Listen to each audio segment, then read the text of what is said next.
আলহামদুলিল্লাহ, শুক্রিয়া। সকাল 5:30 বাজে আমরা বরিশালের উদ্দেশ্যে রওনা করলাম।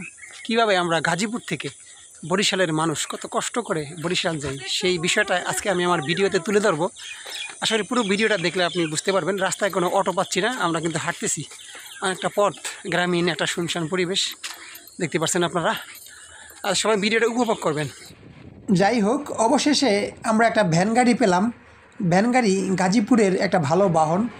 চাইলে আপনি গাজীপুরে ভ্যান গাড়িতে উঠতে পারেন।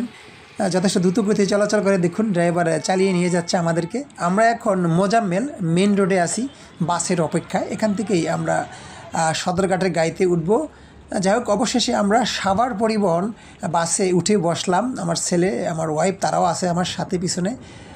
সাভারের মনোমুগ্ধকর পরিবেশকে ঠেলে আমাদের বাসটা দ্রুত গতিতে এগিয়ে চলছে। যাই হোক দর্শক, সকাল 8:30 মতো বাজে আমরা এখন সদরঘাটে এসে পৌঁছালাম। চিন্তা করেন, এখানে আসতে আমাদের প্রায় 2 ঘন্টা লেগে গিয়েছে গাজীপুর থেকে। সেটা আমি আর দেখালাম না। সদরঘাটে বেশি একটা ভিড় নেই, কারণ আমরা ঈদের 3-4 দিন আগেই চলে গিয়েছিলাম। একটা আলাদা পরিবেশ। লঞ্চের হরেন হয়তো আপনারা শুনতে পারছেন। আমাদের কর্ণফুলী লঞ্চে আমরা উঠে বসেছি দর্শক। আমাদের লঞ্চটা এখন ছাড়বে। মাস্টার লঞ্চের হরন বাজাচ্ছেন, শুনতে পাচ্ছেন কি না জানি না। ঢাকা শহরকে বিদায় জানিয়ে, টাটা জানিয়ে আমরা বরিশালের উদ্দেশ্যে চলে যাচ্ছি। আসলে নিজের এলাকাতে যাওয়া কত যে একটা মজা। দেখুন, কালো পানির বুক চিরে আমাদের লঞ্চটা কিন্তু পিছনের দিকে ব্যাকে এগিয়ে যাচ্ছে। ভালো লাগছে। যখন লঞ্চটা ছেড়ে দেয় তখন মনের ভিতরে একটা আলাদা ভাব তৈরি হয় যে এই বুঝি আমি বরিশাল চলে গেলাম, ঠিক না? সত্যি অমায়িক একটা পরিবেশ দর্শক, খুব ভালো লাগছে। দেখতে পাচ্ছেন সামনে একটা নৌকা। আপনারা হয়তো খেয়াল করতে পারছেন যে নৌকাটা কীভাবে রিস্ক নিয়ে লঞ্চটার সামনে একেবারে হেলে দুলে যাচ্ছে। কালো পানি ভাই, এই সময়টা শুকনোর দিনে একদম কালো পানি থাকে, তারপরেও ভালো লাগে। নাকে গন্ধ আস্তে আস্তে আমাদের সয়ে গেছে, আমরা এটাকে কিছু মনে করি না। আশেপাশে অসংখ্য লঞ্চ দেখতে পাচ্ছেন। এই সদরঘাটে একসময় লক্ষ লক্ষ মানুষের যাতায়াত ছিল, এখন কিছুটা হলো কমে গেছে পদ্মা সেতু হওয়ার পর থেকে। তারপরে যারা লঞ্চকে ভালোবাসেন, নিরাপদ মনে করেন, তারা লঞ্চে যান, আমার মতো, ঠিক না?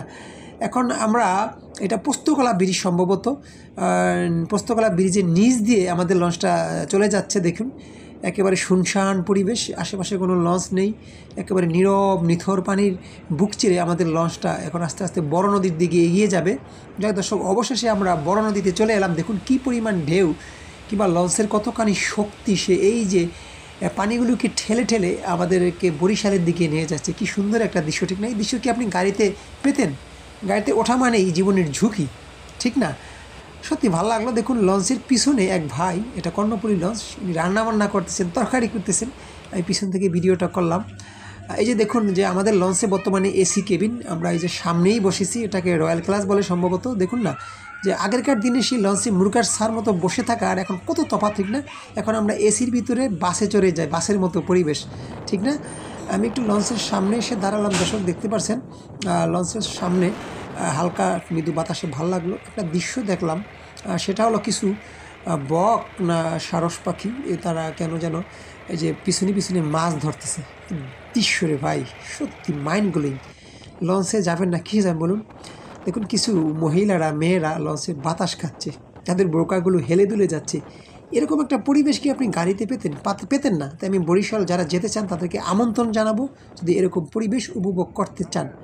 অবশেষে প্রায় 4 ঘন্টার জার্নি শেষ করে আমাদের সেই উলানিয়ার ঘাটে চলে এসেছে লঞ্চটা। জন্মভূমিকে দেখে ভাই বুকটা ভরে গেল। কখন যে নামবো সেই চিন্তায় আসি। যখন আপনি জন্মভূমির স্বাদ পাবেন, নাকে ঘ্রাণ পাবেন, আপনার ভিতরে আলাদা আলাদা চাঞ্চল্য সৃষ্টি হবে। যে পরিবেশটা এখন আমার ভিতরে তৈরি হচ্ছে, কখন নামবো। অসংখ্য মানুষ দাঁড়িয়ে আছে তার আত্মীয় স্বজনকে লঞ্চ থেকে নেওয়ার জন্য। দেখুন না, গাড়িতে হলে কি এই পরিবেশটা আপনি পেতেন? হয়তো পেতেন না। দেখুন হাজারো মানুষ দাঁড়িয়ে আছে, কিছু অটো ড্রাইভার দাঁড়িয়ে আছে, কখন তার যাত্রীকে পাবে সে। এভাবেই ভাই আমরা বরিশালের মানুষ, গাজীপুর থেকে, ঢাকা থেকে, বিভিন্ন ডিস্ট্রিক্ট থেকে আমরা বরিশালে আসি। ভাল লাগে ভাই, খুবই ভাল লাগে। আমি এখন চলে এসেছি আমাদের সেই কাঙ্ক্ষিত উলানিয়া কর্নেশন স্কুলের মাঠে। এখানেই পার করে রাখা হয়েছে অসংখ্য অটো। দৃশ্যটা খুব ভালো লাগলো। এখান থেকে আমাদের অটো ড্রাইভার আমাদের ব্যাগটাকে নিয়ে আগেভাগেই চলে এসেছে।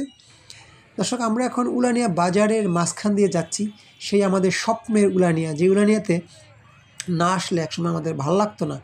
ড্রাইভার উলানিয়া বাজারে ভিড় ঠেলে, ভিড় নেই ঈদের আগে, তো বেশি একটা ভিড় নেই। ঈদের কয়েকদিন আগে হয়তো ভিড়টা হবে। দেখুন বাজারে বুক ছেড়ে কত সুন্দর চলে যাচ্ছে আমাদের অটো ড্রাইভার আমাদেরকে নিয়ে।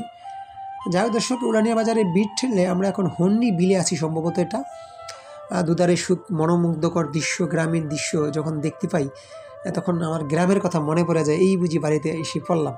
সুন্দর দর্শক, কারা কারা ভিডিওটা দেখতেছেন কমেন্টে লিখতে ভুলবেন না, শেয়ার করে দিতে পারেন। যারা দূর দূরান্ত থাকেন তারা দেখলে হয়তো বুঝতে পারবেন যে কীভাবে বরিশালে যাওয়া যায় এত সুন্দর পরিবেশে। দর্শক, অবশেষে আমার সেই স্বপ্নের বাড়িটা দেখে আমার দু চোখ ভরে গেল, যে কতদিন পরে মনে হয় যে বাড়িটাকে দেখলাম। এই যে উঠোনের সামনে এখন আমি আসি, আমার দরজাটা সম্ভবত খোলা। মা কোথায় আছে জানি না, মা নানা বাড়িতে ছিলেন, উনি কিছুক্ষণ আগে বাড়িতে এসেছেন, ফোনে যোগাযোগ হয়েছিল। আমি আমার এখন বাড়িতে কিংবা ঘরে ঢুকবো। দেখতে পাচ্ছেন আমাদের বৈঠকখানা। তাহলে মাকে দেখতে পারছি না, মা হয়তো ব্যস্ত আছেন ঘর গোছানোর কাজে। দেখি একটু ঘরে ঢুকি। এই যে আমাদের সামনের ঘর, যেটাকে আমরা আয়তনাগর বলি বরিশালের ভাষায়। এই যে আমাদের সামনের রুমে একটা চৌকি আর ওপাশে একটা ডাইনিং টেবিল আছে, দেখতে পাচ্ছেন। মা যে কোথায় গেল বুঝতে পারতেছি না। আমি এখন আমার বড় করে ঢুকবো। আমাদের এই যে বড় করে এসে পড়লাম দর্শক। এপাশে একটা খাট দেখতে পাচ্ছেন, আমার আব্বার আমলে আমার আব্বা সেই খাটটা করেছিল, অনেক দিন এটা টিকে গেছে। ওই যে আমাদের সামনে বারান্দা, ওই পাশে একটা বারান্দা, ওই পাশে একটা চৌকি, তার মানে চারপাশে বারান্দা। আমাদের বিশাল বড় ঘর, 21শে বন্ধুর ঘর, চারপাশে বারান্দা, যেটা বরিশালের মানুষের ঐতিহ্য। আমরা ঢাকা ভাড়া থাকি, অথচ আমাদের বিশাল বড় ঘর। কারা কারা ভিডিওটা দেখেছেন আমাকে জানাবেন। এটা আমাদের উঠান, অবশ্যই শেয়ার করে দিবেন। আর এটা লাইক দিয়ে আমাদের চ্যানেলটি ফলো কিংবা সাবস্ক্রাইব করে রাখবেন। কেমন লেগেছে জানাবেন। আপনারা দেখতে পাচ্ছেন আমাদের বাগান, সুপারির বাগান। দেখতে থাকুন ভিডিওটা, আরও অনেক চমক আছে, ভালো লাগবে।